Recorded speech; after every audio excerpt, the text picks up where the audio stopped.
Earlier this week, the Texans re-signed Darren Fells and Kaimi Fairbairn.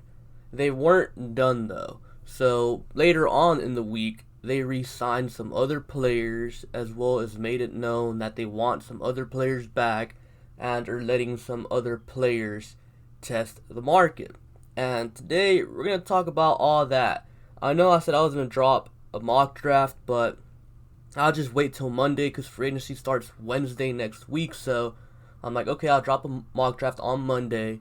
And then on Friday of that, I guess, week, I'll just drop my reaction to what the Texans did or didn't do during free agency, or like the first week of free agency. So that's how this next week is going to go. But before we get into this video, be sure to like and subscribe if you haven't done so already. Hit the notification bell so you get a notification every time I upload a video. So let's get into these players that they're keeping, that they re-signed. Start off with Dylan Cole. And in my opinion, Dylan Cole was someone that they had to bring back. He's a good special teamer, and when he's healthy and he's out there playing on defense, he's a good coverage linebacker. And I just think it makes sense in every way to bring back Dylan Cole. And I will tell you this. I believe that if Dylan Cole would have played against Kansas City in the playoffs, the game wouldn't have spiraled out of control. Because what was the very first play that went in KC's favor? It was the big kick return by Mecole Hardman. I think it was like a 66-yard return that set them up like at the Houston 30 around there somewhere. So I think if Dylan Cole would have played in that game, he would have been out there on special teams instead of, someone really slow and bad like Brendan Scarlett. I feel like Dylan Cole would have closed that hole and would have stopped Mecole Hardman for little to no gain. And, the game might have not spiraled out of control. This is how important good special teams players are, guys. Guys like Dylan Cole, he's a special teams ace. And I'm glad to have him back. And, if Anthony Weaver is smart, he can sub out McKinney with Dylan Cole in the obvious passing situations, unlike, Romeo Crennel. But he's gone now, so I'm happy because of that. Alright, the next guy they brought back, DeAndre Carter. Now, in my opinion, DeAndre Carter sucks. Like, he is not a good returner, and I'm not just saying that because he fumbled against the Chiefs with that kickoff return. He's just not a good returner, and it's quite odd because yesterday when they re-signed him, it came out that he was like second or third in the NFL in like average punt / kick return yards or something like that. And it's kind of surprising because the dude never really had any explosive returns. It felt like majority of the time DeAndre Carter would either let the ball bounce inside the 10 or he'd fair catch inside the 10. The dude just isn't good.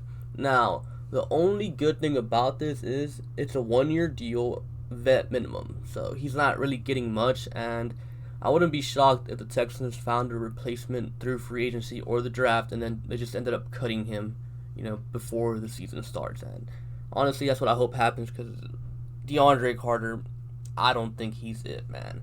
Now, as far as guys that they've brought back officially, that's it. Now, there is some players that they're set to re-sign, 2 in particular. One is none other than superstar long snapper John Weeks. Once free agency starts, he will be re-signed. And the other guy is apparently Tyrell Adams, the linebacker, another special teams guy. I mean, I don't mind it. Obviously, we need John Weeks back. He's the best long snapper in the league, the longest tenured Texan, so we got to bring him back. And Tyrell Adams, just a special teams guy, backup linebacker type of guy, and I would really like to have him back because, like I said in the previous video I dropped earlier this year, I think the Texans should keep their special teams guys together because in the past the Texans have had terrible special teams, and ever since Brad Seeley got here in 2018, the Texans have had one of the best special teams units in the NFL, and I think it's important to keep that together. So I'm very happy that they're re-signing all these special teamers. And now Here's some guys that they are letting walk. First one is Johnathan Joseph. This one, it's kind of bittersweet. I know, like, some Texans fans on Twitter were celebrating, and I understand why. I mean, don't get me wrong, I get it. The dude has been bad for like the last 2-3 years. But still, though, J. Joe, when he came in 2011, the Texans secondary was so garbage, and he completely transformed it. Him and Daniel Manning, J.J. Watt too. He came in here, and they transformed this defense into being an elite unit for quite a while up until like 2017. After that, it was just all downhill. But from 2011 to 2016, the Texans always had a good defense, and Johnathan Joseph was a good reason why. And he was here for 9 years, and he's a good person. Like, even though it was indeed time for him to go, I'm not gonna sit here and talk mess about J.J. because J.J. always gave it his all. Like, to me, J.J. is with Andre Johnson and Arian Foster. Like, those guys that I will never accept any slander from anyone on them, because he tried his best. I mean, he said in his statement when he was brought in here, he came in here to help Andre Johnson win a Super Bowl. That's what he said, his words. And, unfortunately, it didn't happen, but he still gave it his all. He was very respected in the locker room. Everybody loved him, and he was a good person in the community. So, I wish J.J. the best, and once J.J. calls it a career, I would really like to have J.J. here in Houston coaching our DBs, because the dude, despite his limitations at his age, physically, he is still a genius when it comes to the mental aspect of the game. And I would really like to have him here coaching our DBs. Alright, another guy they're going to let walk is Carlos Hyde. And for whatever reason, a good chunk of the Texans fan base is kind of pissed that we're letting Carlos Hyde walk. And me, I'm not, because from what I heard, Carlos Hyde wants more than $6 million a year.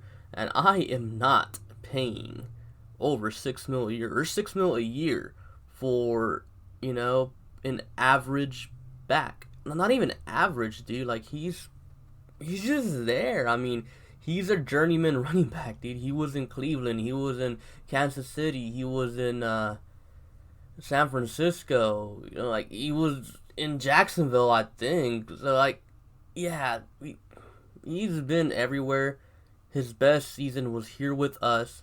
He's 30 years old. He's not going to get any better. Like, yeah, it's okay. He did okay with us and all, but the most I would pay Carlos Hyde is probably like $4 million a year. I am not going $6 million or above, even though he had a 1,000-yard rushing season. I don't care. There's better options out there than Carlos Hyde. So, not mad about that. Another guy letting walk is Jalil Adai.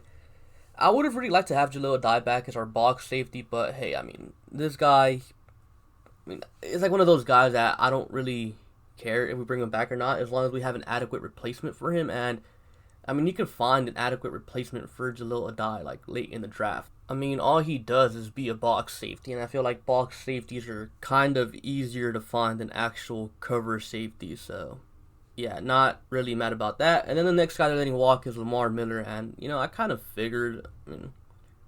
Lamar Miller never really fit our scheme, and I do feel like Carlos Hyde fit our scheme better. So, if we're letting Carlos Hyde walk, it only makes sense to let Lamar Miller walk. I don't think either of these guys are anything special.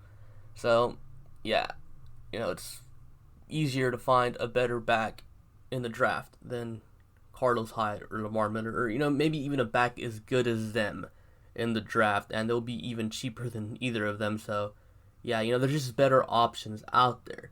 Now, here are some players that they want back. And the first one is Bradley Roby. Well, that's the big one. Now, I've heard a bunch of rumors that the Texans are really interested in getting Chris Harris, and to them, there's only really two options. Either keep Bradley Roby or get Chris Harris, and if none of those go their way, then I guess we're pretty much screwed, because they're not going to pay $18 million for Byron Jones. Like, it's just not going to happen. So, it's either Bradley Roby or Chris Harris, or, we're screwed. There's really no other good options in free agency, in my opinion. And, as of now, that's what the Texans are planning. Either Bradley Roby or Chris Harris. Now, if they bring back Roby, I'd be happy. And if they got Chris Harris, I'd be happy. Here's the thing with Chris Harris versus Bradley Roby. Bradley Roby is faster, more athletic, younger, but Chris Harris is the better player, So, what do you do? Chris Harris is better, but older, so he has less years left in the tank, while Roby can keep up with the speedy, athletic guys like Tyreek Hill. So, I don't know where you go. Regardless, I'd be happy with either. Alright, next guy they want back is Barkevious Mango, and again, special teams guy, backup linebacker type of guy. Sure, why not? It shouldn't be too expensive, so yeah, I don't care about that. Other guy, Taiwan Jones, special teams, running back. Again, why not? Keep the special teams players together. We're going to have to replace them regardless if you don't re-sign them, and I'm sure guys like Barkevious Mingo and Taiwan Jones would take a little bit of money, and if you don't want to keep them after preseason, you can just cut them and not lose any cap. So why not? You're not losing anything. You got to have a 90-man roster going into preseason, so these are small moves you got to make, so make them. And the last guy, Philip Gaines. No. He is not a good player. I know some people might say, well, he did pretty good in Kansas City in week 6. Okay, but what about the other 6 years of his career? Dude's been trash his whole career. Just because he had one decent game here doesn't make him a good player. And I understand, depth signings, backups and stuff, but Philip Gaines is not good. He is not a good player. He is not a special teamer. He is trash. And if this guy has to play any significant snaps, the Texans are in trouble because he is not good. There's a picture out there from Philip Gaines, from a couple years ago when he was on the Chiefs. He allowed 5 receptions for 180 yards and 3 touchdowns or something like that. Something crazy like that. The dude is terrible. Terrible. I understand, depth signings, backups are important, but just because he's a backup doesn't excuse him from being a bad player. He's a bad player, and I do not want him on the Texans, because if he has to play any significant snaps, yeah, the Texans are, they're in trouble. Philip Gaines is the Matt Khalil of corners. He's bad. You do not want him out there, and that's all I'm going to say on that, and that's pretty much all I have for you guys for today. Like I said at the start of the video, be sure to like and subscribe. Comment as well your own opinions on all these signings and people that are doing walk. And yeah, thank you guys for watching, and I'll catch you guys later. Peace.